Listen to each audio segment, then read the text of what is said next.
Buenos días, Dios les bendiga. Este quien le habla es su hermano y amigo Saúl Rivera, aquí como todas las tardes y todas las mañanas, dándome la tacita de café lleno de Jesús por Jesús y de café. Aleluya. El 2020 fue un año de muchas decisiones, un año que hizo cambios a nivel mundial. Yo diría que fue el año en que cambió todo el panorama de la historia del mundo y comenzó un nuevo panorama.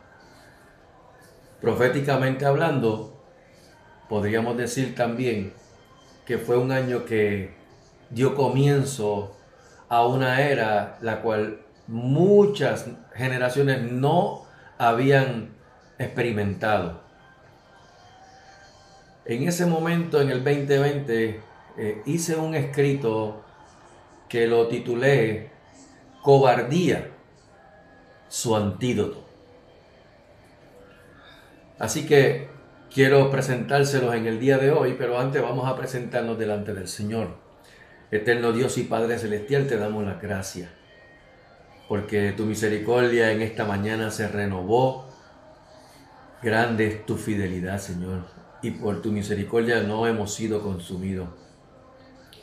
Gracias por la oportunidad de levantarnos, respirar, ver esa naturaleza tuya, esa mañana con los pájaros, las aves, trinando, cantándote a ti, la brisa, el sol, las nubes, las plantas, moviéndose a la caricia de la brisa del aire. Gracias por todo eso, Señor. Gracias por la salud que tú nos has dado, Señor, para poder trabajar, para poder hacer nuestros quehaceres. Ahora te presentamos, Señor, esta pequeña y corta reflexión. Que sea tu Espíritu quien nos hable, que me hable a mí, para yo poder hablarle a otros, Señor. Y que todo aquel que por alguna causalidad se topó con este video, Señor, que pueda ser dirigido por tu Espíritu. Que tu Espíritu le hable y le llegue al corazón. Gracias por todo esto, Padre. En el nombre de Jesús. Amén y amén. Cobardía, su antídoto. Dice la palabra, porque no nos ha dado Dios espíritu de cobardía, sino de poder, de amor y de dominio propio. Así que este tema que yo voy a hablar aquí es un tema básicamente para la iglesia.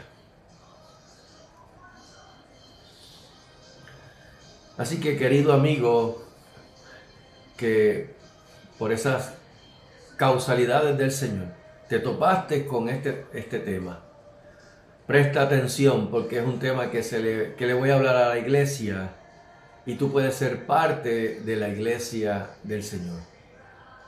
Antes de comenzar a definir lo que es cobardía y qué es lo que implica esa palabra de cobardía, o cómo lo vemos a la luz de las Escrituras o a la luz de la palabra de Dios, ¿qué significa cobardía? La definición de cobardía, según los diccionarios, pude buscar en la página de significados.com. Ausencia de valor, determinación y voluntad para actuar cuando es necesario ante una situación potencialmente riesgosa o comprometedora. Ahora bien, ¿qué podemos incluir dentro del término o esa palabra cobardía? Leímos como introducción y lectura bíblica hace unos segundos atrás lo que el apóstol Pablo le dijo de exhortación a su hijo espiritual Timoteo. Lo exhorta a mantenerse fiel, a avivar el fuego del don de Dios que estaba dentro de él y a no avergonzarse de ser testigo de Jesucristo. Por eso leímos al principio en 2 de Timoteo 1:7, porque no nos ha dado Dios espíritu de cobardía, sino de poder, amor y dominio propio. Así que Para esto Pablo le menciona a Timoteo acerca de 3 puntos, 3 características que están presentes cuando Dios imparte su espíritu en cada creyente en Cristo. Número 1, vamos a hablar de poder. Cuando hay falta de poder o ausencia de poder, es porque hay exceso de incapacidad, de impotencia, de ineptitud, de inferioridad, de incompetencia. Esto no me lo inventé yo. Pudiéramos buscarlo en páginas como wordreference.com. Una persona incapaz de testificar a Cristo, ¿dónde lo tendríamos que clasificar según lo que leímos ahorita? Una persona capaz o incapaz de testificar a Cristo lo tendría que clasificar como una persona dentro de lo que se llama cobardía. Vamos a ver por qué. Una persona que se cree incompetente, o más bien que toma como escudo o como excusa creerse incompetente para testificar a Cristo, es sinónimo de cobardía. En la Biblia encontramos a hombres de Dios, que usaron una falsa valentía como resultado de su excusa de incompetencia. ¿Para qué? Para evitar la responsabilidad que Dios le estaba poniendo en sus hombros, en sus manos. Hombres como, por ejemplo, voy a mencionar nombres que va a sonarle fuerte a muchos, pero es para que lo tengan de ejemplo, porque Dios no hace acepción de personas bajo ninguna categoría de nada. Y hombres como quién, como Moisés, hombre como Moisés, que le pone como excusa que era tardo en el habla y torpe de lengua, que pudiéramos decir que sería tartamudo, pero no lo dice, dice torpe de lengua. Eso lo vemos en Éxodo 4:10. O como por ejemplo en el caso del profeta Jeremías, que puso como excusa que no sabía hablar porque era niño. Jeremías 1:6. Miren este dato interesante. El profeta Elías, este profeta poderosísimo en Dios, porque el poder de Dios era manifiesto en cada una de sus ejecuciones.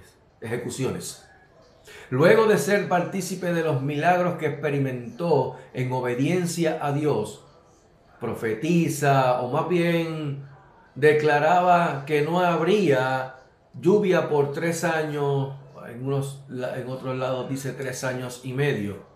Es alimentado con pan y carne por cuervos. Es alimentado por una viuda que solo tenía un puñado de harina y un poco de aceite, que hizo descender fuego del cielo y consumir el holocausto con ello.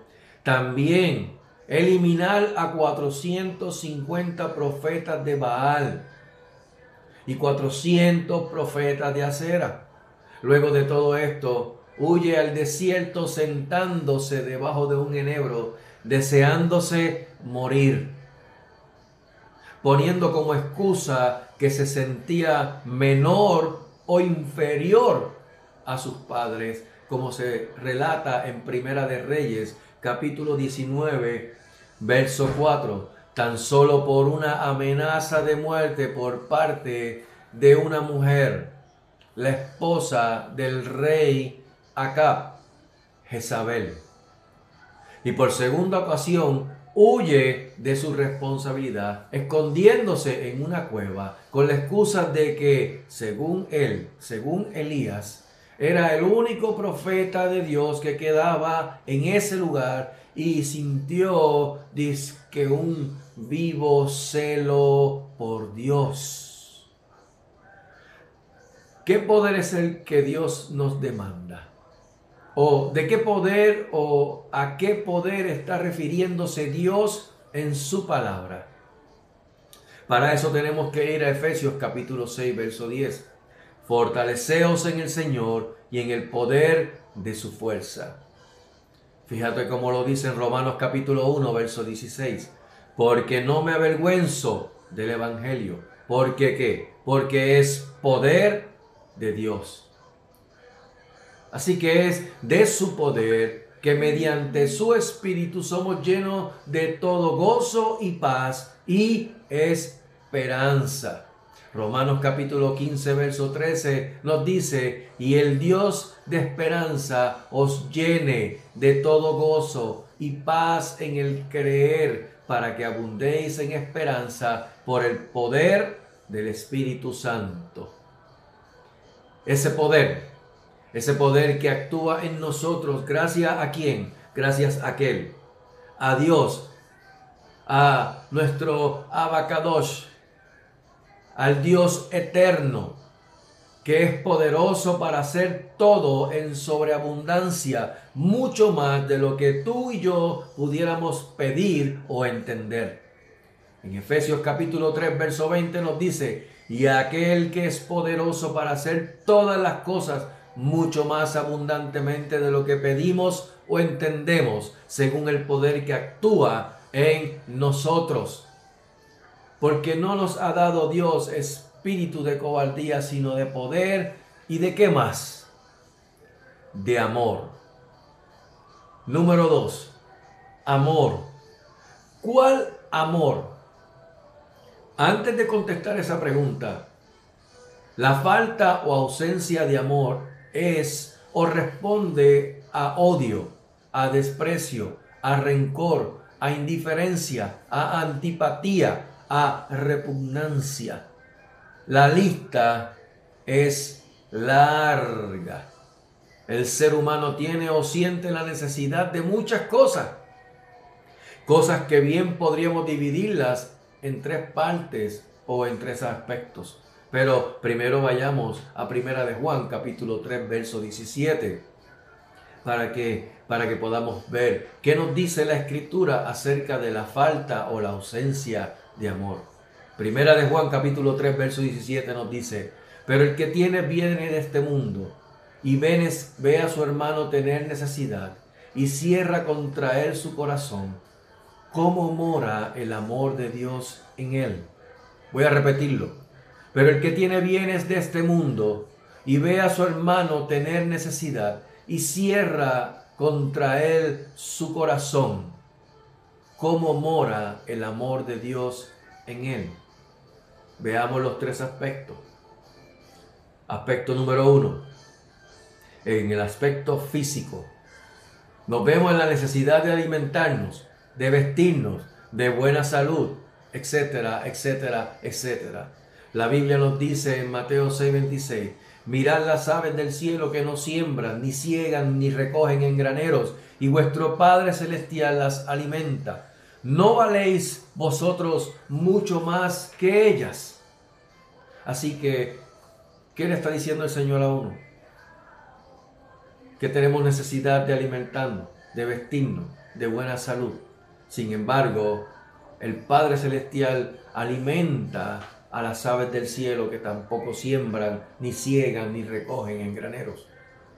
Y le está diciendo a su iglesia: ¿no vales vosotros mucho más que estos pájaros, que estas aves del cielo?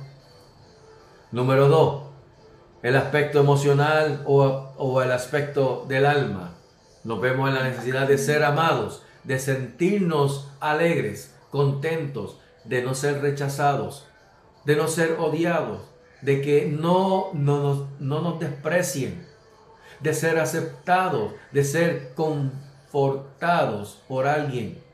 El salmista David, que utilizó los salmos como expresión humana, el sentimiento humano hacia Dios, lo expresa de muchas maneras. Y en una de ellas dice lo siguiente, Salmo 109, verso 2 al 5. Porque boca de impío y boca de engañador se han abierto contra mí. Han hablado de mí con lengua mentirosa, con palabras de odio me han rodeado y pelearon contra mí sin causa. En pago de mi amor me han sido adversarios, mas yo oraba. Me devuelven mal por bien y odio por amor. Número 3. En el aspecto espiritual. Para nosotros como cristianos, Nos vemos en la necesidad de ser escuchados por Dios siempre, de ser dirigidos por Dios siempre, de ser socorridos por Dios siempre. Y eso es buenísimo para otros que no tienen a Dios en sus noticias, que para Dios no le es nada durante el día. Muy bien sería tal vez por un ser supremo o una divinidad que supere sus limitaciones como humanos. Pero mira cómo dice el Salmo 143, versos 7 y 8.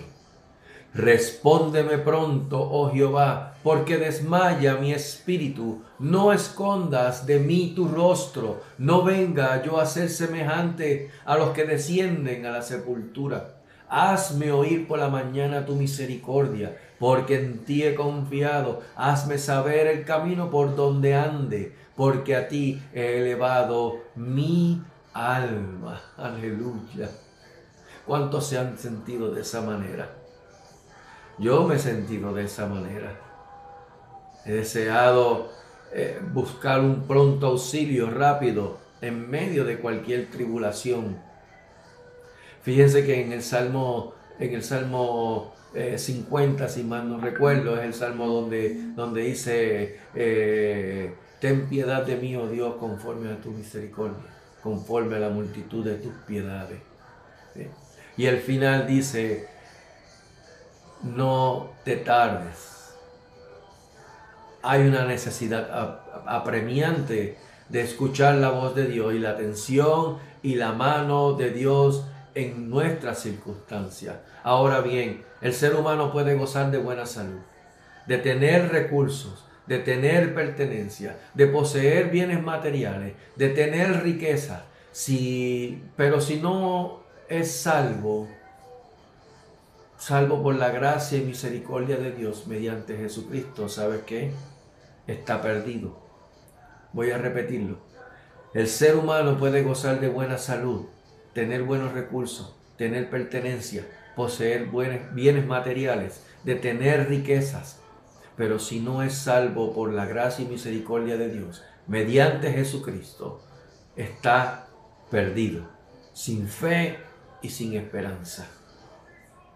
Mateo capítulo 16, verso 26 dice, porque ¿qué aprovechará el hombre si ganare todo el mundo y perdiere su alma?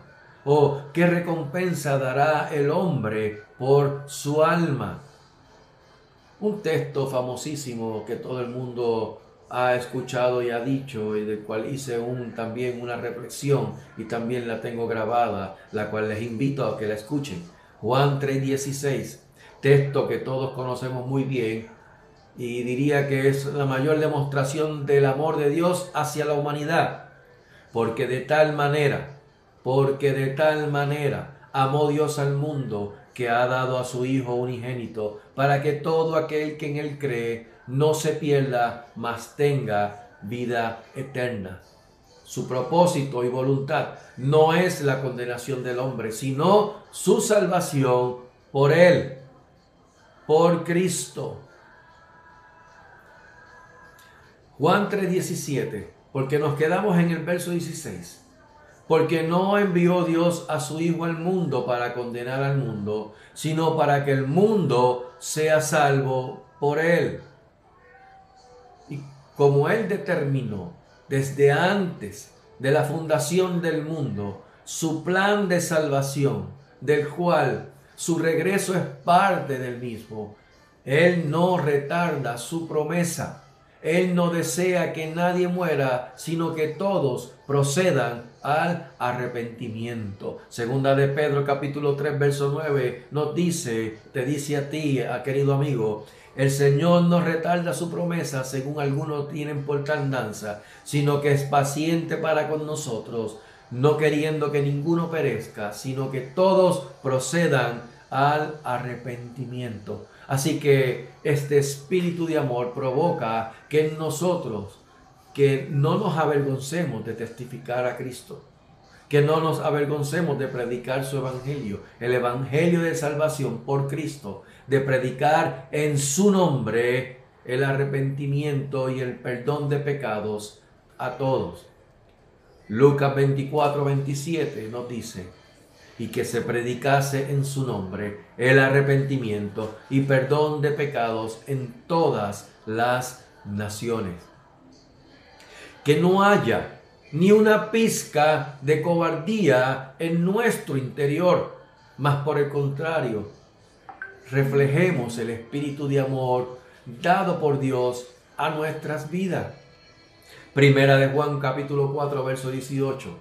En el amor no hay temor, sino que el perfecto amor echa fuera el temor, porque el temor lleva en sí castigo, de donde el que teme no ha sido perfeccionado en el amor. Y por último, y no menos importante, número 3, dominio propio. Al igual que el amor, el dominio propio es fruto de su espíritu. Templanza.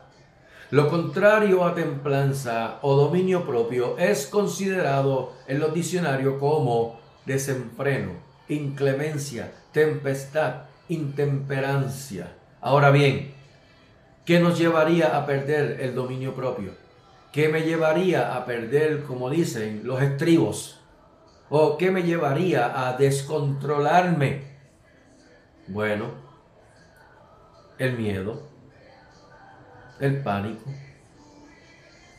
Una aversión natural al riesgo o a la amenaza es esta emoción primaria que nosotros llamamos miedo.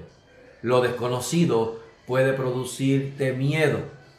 Cuando percibimos algún olor a cable quemado, nos activa esa alarmita rápido en el cerebro y aquí en el centro del pecho de que algo está mal, y el miedo es parte de esa emoción o sentimiento que se produce en nosotros.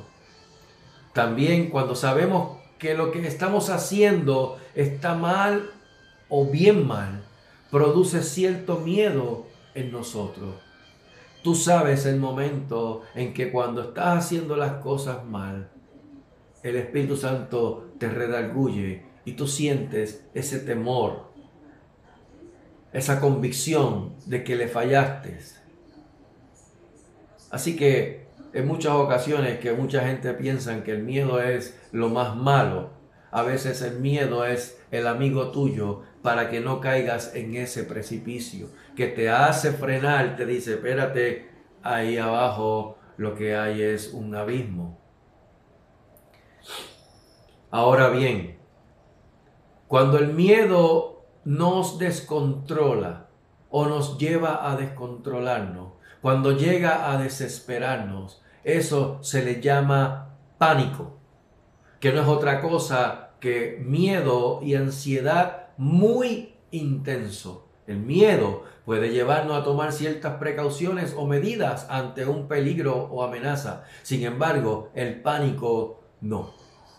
En ambos casos, tanto en el miedo, que es una emoción natural, como el pánico, ambos están relacionados con alguna situación de peligro, amenaza, dolor o a lo desconocido. Así que algo que nos lleva a perder el dominio propio o a no tener dominio propio es el miedo y el pánico. En otras palabras, si Dios nos otorgó espíritu de dominio propio y el miedo, y más aún el pánico me lleva a perderlo, entonces una característica del espíritu de cobardía es el miedo y mucho más el pánico. Tanto en el espíritu de amor como en el espíritu de dominio propio existe algo en común. No puede haber temor, miedo, pánico. Leí ahorita, en el perfecto amor echa fuera el temor. Aunque procuremos justificar la cobardía con alguna actitud nuestra y en especial al avergonzarnos de ser testigos de Cristo, de testificar de Él a otros, asunto por el cual Pablo le aconseja a Timoteo a avivar el fuego del don de Dios en él, aunque procuremos justificarla a los ojos de Dios, es considerada simple y sencillamente cobardía. Es bien duro y bien fuerte lo que le voy a leer a continuación, lo que voy a expresar y decir. Pero me da la impresión, y ese soy yo, que cuando Dios ve que tomamos en poco una salvación tan grande, pagada a precio de sangre, y no de cualquier sangre, sino la del unigénito Hijo de Dios, Jesucristo, y simplemente la escondemos, como se menciona en Mateo 25:25, por lo cual tuve miedo y fui y escondí tu talento en tierra, aquí tiene lo que es tuyo. Me da la impresión, no. Dios se duele, pero a su vez, con todo y su dolor, no da más opción que echarlo en las tinieblas. Mira cómo dice Mateo capítulo 25, verso 30. Y al siervo inútil, echadle en las tinieblas de afuera. Allí será el lloro y el crujir de dientes. Si nos vamos a Apocalipsis capítulo 21, verso 8, es una lectura muy dura y fuerte al oído humano. Pero ¿sabes qué? Es palabra de Dios. Apocalipsis 21:8 dice: pero los cobardes y incrédulos, los abominables y homicidas, los fornicarios y hechiceros, los idólatras y todos los mentirosos tendrán su parte en el lago que arde con fuego y azufre, que es la segunda muerte. Tal vez no me escuchaste bien. Pero los cobardes e incrédulos y los abominables y homicidas y los fornicarios y hechiceros, los idólatras y todos los mentirosos tendrán su parte en el lago que arde con fuego y azufre, que es la segunda muerte. Es duro y fuerte y a la vez triste que cuando leemos este pasaje, Dios incluye a los cobardes e incrédulos junto con el abominable y el homicida, junto al fornicario y al hechicero, junto al idólatra y al mentiroso.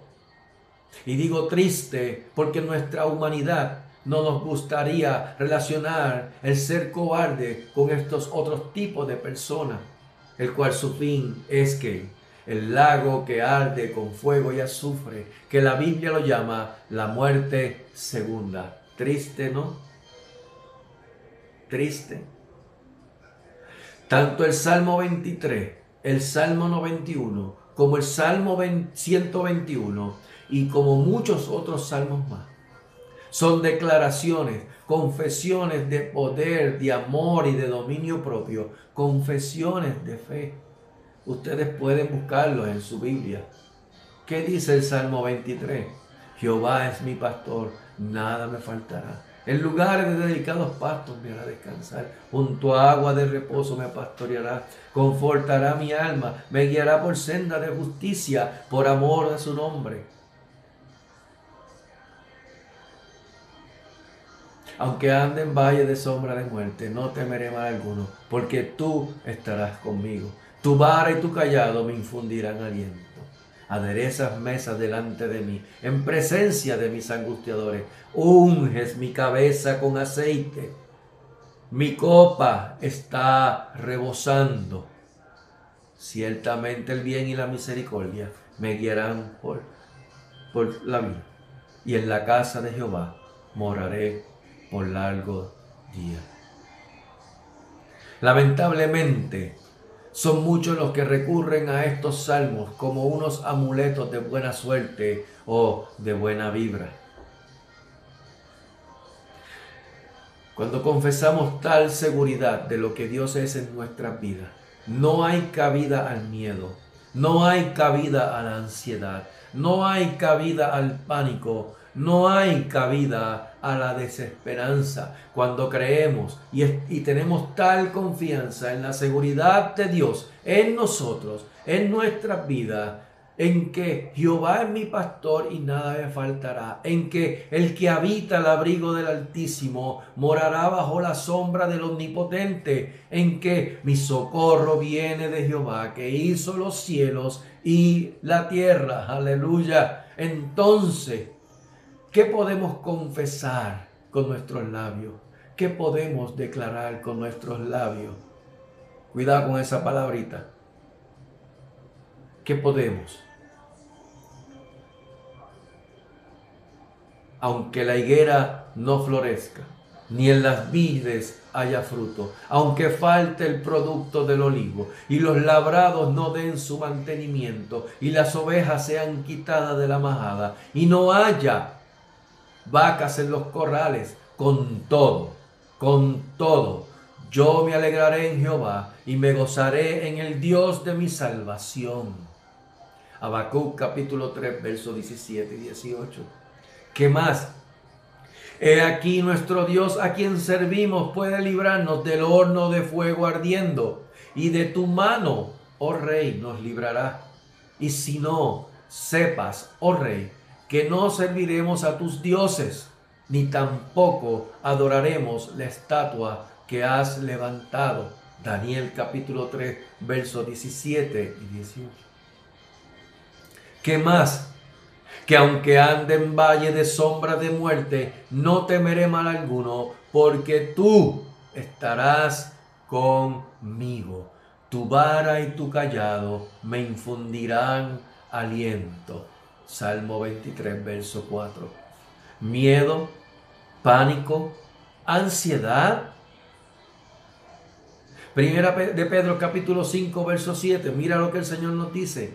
Echando toda vuestra ansiedad sobre Él, porque Él tiene cuidado de vosotros. No tengamos miedo, ni mucho menos pánico en testificar de Cristo. Procuremos que Dios no nos vea como cobardes, sino con espíritu de dominio propio. Por lo cual entonces termino diciéndoles, iglesia, lo que Pablo le dijo a Timoteo.